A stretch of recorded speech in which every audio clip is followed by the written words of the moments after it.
നമസ്കാരം, മലയാളി വാർത്തയിലേക്ക് സ്വാഗതം. നടനും ബി.ജെ.പി. നേതാവുമായ സുരേഷ് ഗോപിയുടെ മകളുടെ വിവാഹ ദിനത്തിൽ ഗുരുവായൂരിൽ പ്രധാനമന്ത്രിയുടെ സാന്നിധ്യത്തിൽ നടക്കുന്നത് 4 വിവാഹങ്ങൾ. സുരേഷ് ഗോപിയുടെ മകളുടെ വിവാഹം നടക്കുന്ന സമയത്ത് 3 മണ്ഡപങ്ങളിൽ കൂടി താലികെട്ട് നടത്താൻ പോലീസ് അനുമതി നൽകി. കല്യാണ മണ്ഡപങ്ങൾ ഒഴിപ്പിക്കേണ്ടതില്ലെന്ന തീരുമാനത്തിന് എല്ലാ വിഭാഗങ്ങളുടെയും പിന്തുണയുണ്ട്. എല്ലാ വധൂവരന്മാരും പോലീസ് നൽകുന്ന തിരിച്ചറിയൽ കാർഡ് ധരിക്കേണ്ടതുണ്ട്. 17 രാവിലെ 8:45 മോദി വിവാഹ ചടങ്ങിൽ പങ്കെടുക്കുക. അന്ന് 66 വിവാഹങ്ങൾ ഷീട്ടാക്കിയിട്ടുണ്ട്. നിയന്ത്രണ സമയമായ രാവിലെ 7-നും 9-നും ഇടയിൽ 11 വിവാഹങ്ങളാണ് ഷീട്ടാക്കിയിട്ടുള്ളത്. അതിൽ സുരേഷ് ഗോപിയുടെ മകൾ ഭാഗ്യയുടേതുൾപ്പെടെ 4 വിവാഹങ്ങളാണ് 8:45 നടക്കുക.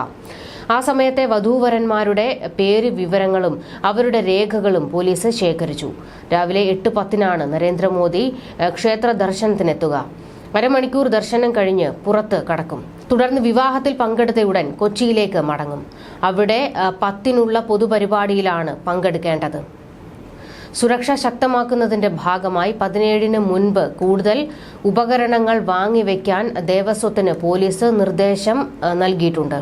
പോലീസ് ആവശ്യപ്പെട്ട എല്ലാ പരിശോധനാ സാമഗ്രികളും വാങ്ങുന്നുണ്ടെന്ന് അഡ്മിനിസ്ട്രേറ്റർ കെ.പി. വിനയൻ പറഞ്ഞു. 4 നടകളിലും റഡാർ മെറ്റൽ ഡിറ്റക്ടറുകൾ സ്ഥാപിക്കും. മാവേലിക്കര സ്വദേശിയായ ശ്രേയസ് മോഹനാണ് ഭാഗ്യയുടെ വരൻ. സുരേഷ് ഗോപിയുടെ തിരുവനന്തപുരത്തെ വീട്ടിൽ വെച്ച് ഇക്കഴിഞ്ഞ ജൂലൈയിൽ വിവാഹ നിശ്ചയ ചടങ്ങുകൾ നടത്തിയിരുന്നു.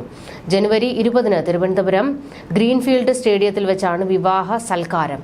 മാവേലിക്കര സ്വദേശികളായ മോഹനന്റെയും ശ്രീദേവിയുടെയും മകനാണ് ബിസിനസ്സുകാരനായ ശ്രേയസ്. സുരേഷ് ഗോപിയുടെ മൂത്ത മകളാണ് ഭാഗ്യ. നേരത്തെ വിവാഹത്തിന് നരേന്ദ്രമോദിയെ ക്ഷണിക്കാൻ സുരേഷ് ഗോപിയും കുടുംബവും ഡൽഹിയിൽ എത്തിയിരുന്നു.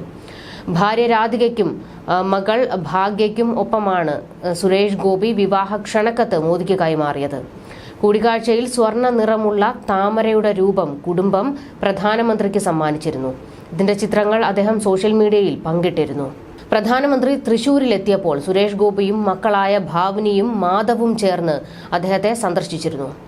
കേന്ദ്ര ആഭ്യന്തരമന്ത്രി അമിത് ഷാ വിവാഹത്തിൽ പങ്കെടുക്കുമെന്ന് പ്രചാരണമുണ്ടായിരുന്നുവെങ്കിലും പോലീസിന് അറിയിപ്പ് ലഭിച്ചിട്ടില്ല. ചില കേന്ദ്രമന്ത്രിമാരും ഗവർണർമാരും എത്താൻ സാധ്യതയുണ്ട്. കൊച്ചിയിൽ നിന്നും ഹെലികോപ്റ്ററിൽ ശ്രീകൃഷ്ണ കോളേജ് ഗ്രൗണ്ടിലെ ഹെലിപാഡിൽ ഇറങ്ങി കാർ മാർഗം ശ്രീവത്സം ഗസ്റ്റ് ഹൌസിലെത്തുന്ന പ്രധാനമന്ത്രി ക്ഷേത്ര ദർശനത്തിന് ഗസ്റ്റ് ഹൌസിൽ നിന്ന് കാൽനടയായി പോകും. ക്ഷേത്ര ദർശനം പൂർത്തിയാക്കി പുറത്തിറങ്ങുന്ന നരേന്ദ്രമോദി വിവാഹത്തിൽ പങ്കെടുക്കുന്നതിന് കിഴക്കേ നടപ്പന്തലിലെ കല്യാണ മണ്ഡപത്തിലെത്തും. വിവാഹത്തിൽ പങ്കെടുക്കുന്നതിന് മുൻപായി വസ്ത്രം മാറുന്നതിന് പ്രത്യേക കാരവൻ തയ്യാറാക്കി നിർത്താൻ സുരേഷ് ഗോപി ആഗ്രഹം അറിയിച്ചിട്ടുണ്ടെങ്കിലും പ്രധാനമന്ത്രിയുടെ സുരക്ഷാ വിഭാഗത്തിന്റെ അനുമതി ലഭിക്കേണ്ടതുണ്ട്.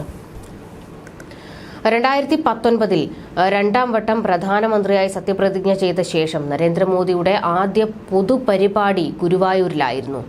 ക്ഷേത്രദർശനം കഴിഞ്ഞ് ശ്രീകൃഷ്ണ ഹൈസ്കൂൾ ഗ്രൗണ്ടിലായിരുന്നു സമ്മേളനം. ഗുജറാത്ത് മുഖ്യമന്ത്രിയായിരിക്കുമ്പോൾ 2008-ലും മോദി ഗുരുവായൂരിൽ സന്ദർശനം നടത്തിയിരുന്നു. പ്രധാനമന്ത്രി എത്തുന്നതിന് മുൻപായി ഭക്തരെ 1 മണിക്കൂറെങ്കിലും ക്ഷേത്രത്തിൽ നിന്നും പൂർണ്ണമായും ഒഴിവാക്കും. രാവിലെ 6 മുതൽ പ്രധാനമന്ത്രി മടങ്ങുന്നതുവരെ ക്ഷേത്രത്തിലേക്ക് ആരെയും പ്രവേശിപ്പിക്കില്ല. ഭക്തർക്ക് തടസ്സമുണ്ടാകാതിരിക്കാൻ കഴിഞ്ഞ തവണ 14 മിനിറ്റ് കൊണ്ട് ദർശനം പൂർത്തിയാക്കി മോദി ക്ഷേത്രത്തിന് പുറത്ത് കടന്നിരുന്നു.